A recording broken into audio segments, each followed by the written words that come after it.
हरियाणा के अंदर लोकसभा की इंडिया गठबंधन की 5 सीटें आई हैं और हरियाणा में इस समय बदलाव भी देखा जा रहा है जनता का। आज हम बातचीत करने के लिए पहुंचे हैं रादौर विधानसभा से विधायक बिशन लाल सैनी जी से। उनसे बातचीत करेंगे, क्या कहना चाहेंगे लोकसभा चुनाव के नतीजों को देखते हुए। नमस्कार सर। नमस्कार सर, क्या कहना चाहेंगे, जैसे हरियाणा के अंदर लोगों ने एक हरी झंडी दी है कांग्रेस पार्टी को कि आने वाला जो समय है आप कांग्रेस पार्टी का, क्या कहना चाहेंगे आप?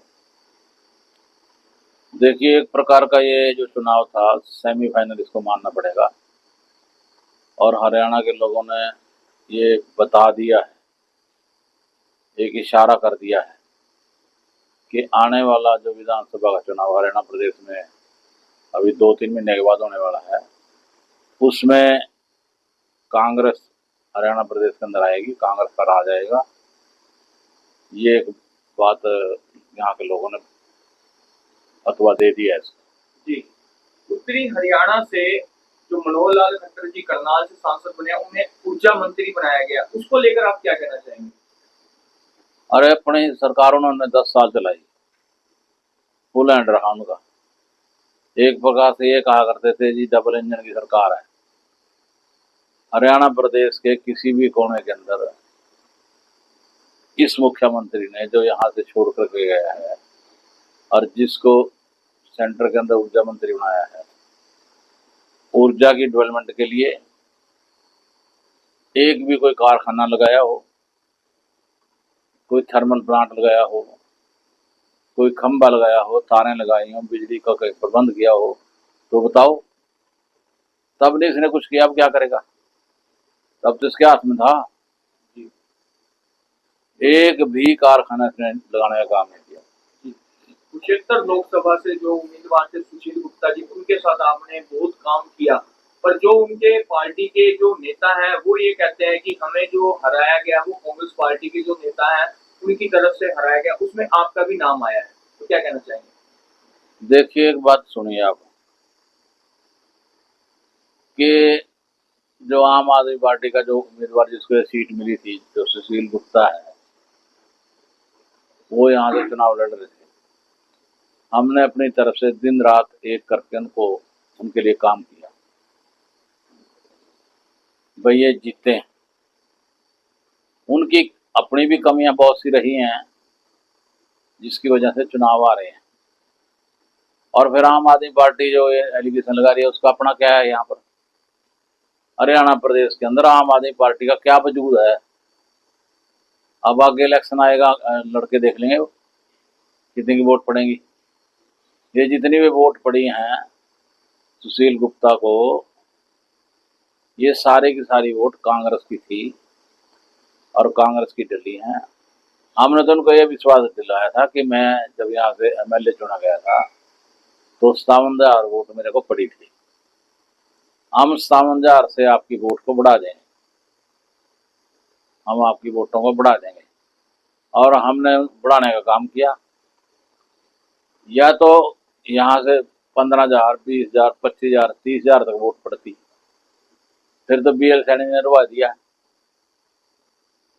लेकिन हमारे हल्के से कितना फर्क रहा है जिंदल में और सुशील गुप्ता में? 4,000 वोटों का फर्क रहा है। अब आप एक बात देखिए, जिंदल साहब ने पैसा खर्च किया है लास्ट में, और इन्होंने पैसा नहीं खर्च किया।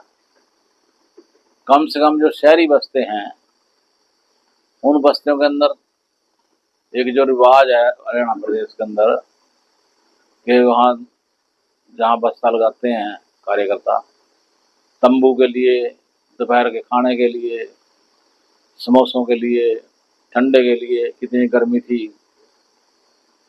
तो हर एक कैंडिडेट ने 5-5, 4-4 हजार रुपया बस्ते में डालने का काम किया है। और सुशील गुप्ता ने कहीं एक नया पैसा भी डाला तो तब बताओ।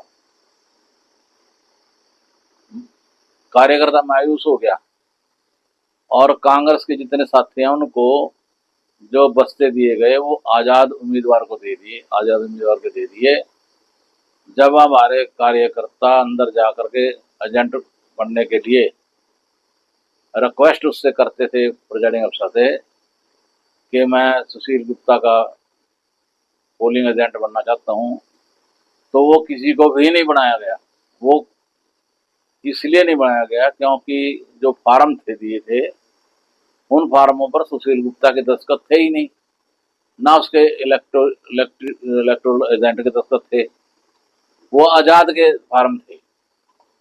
या तो बता दिया जाता कि हम आपको फार्म जो दे रहे हैं, जो बस्ते दे रहे हैं, वो आजाद उम्मीदवार के हैं, आप आजाद के पोलिंग एजेंट बनोगे, तब भी उनको अंदर जाकर समझा देते। इस बात का किसी को पता था कार्यकर्ता को कि मैं सुशील गुप्ता का पोलिंग एजेंट बन रहा हूँ या मैं आजाद का बन रहा हूँ, हमें भी मालूम नहीं था। तो जब उनको अंदर एजेंट नहीं बनाया गया और विरोधी पार्टी के लोगों को फटाफट एजेंट बना दिया गया, तो हमारे कार्यकर्ताओं के अंदर मायूसी आई। वो वहां से छोड़कर चले गए। सभी बूथों पर यही हुआ और दोबारा वहां उठ कर आए नहीं। जी। ये मेन कारण था हारने का। कुछ समय बाद हरियाणा में विधानसभा चुनाव आ रहे हैं और किस तरह देखते हैं आप? सेंटर में तो ये कहा करते थे 400 पार, क्या 400 पार आई? आज सेंटर के अंदर जो है, जो गवर्नमेंट बनी है, वो एनडीए की बनी है ना कि बीजेपी की। इसी प्रकार से हरियाणा के अंदर जो ये कहा करते थे कि इनकी 2 से तीसरी सीट नहीं आ सकती, पहले तो ये कहते रहे कि एक भी सीट नहीं आएगी, फिर 2 कहनी शुरू करी कि 2 तो आई जाएंगी, लेकिन 8 बीजेपी की आएंगी। फिर ये कहना शुरू कर दिया कि 3 आएंगी, फिर कहना शुरू कर दिया 4 आएंगी, फिर 5 आएंगी।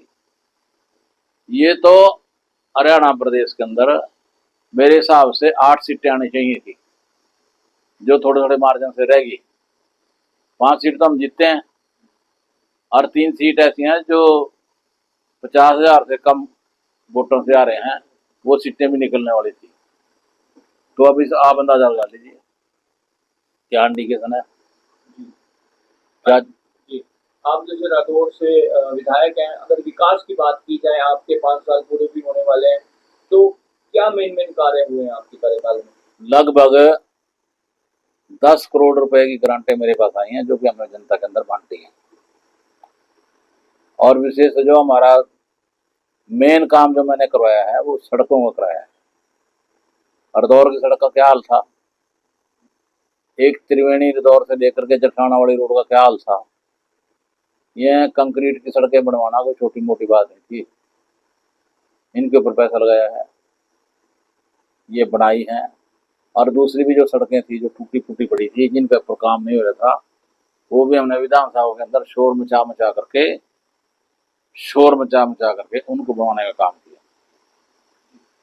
अंत में हमारे चैनल के माध्यम से जो प्रदेश की जनता है, विधानसभा की जनता है, उन्हें क्या संदेश देंगे, अपील क्या करेंगे अपनी पार्टी की ओर से? मुझसे तो यही अपील करेंगे कि भारतीय जनता पार्टी को भगाओ और कांग्रेस को ले आओ। अगर देश के अंदर और प्रदेश के अंदर उन्नति चाहते हो तो बीजेपी को हटाना होगा।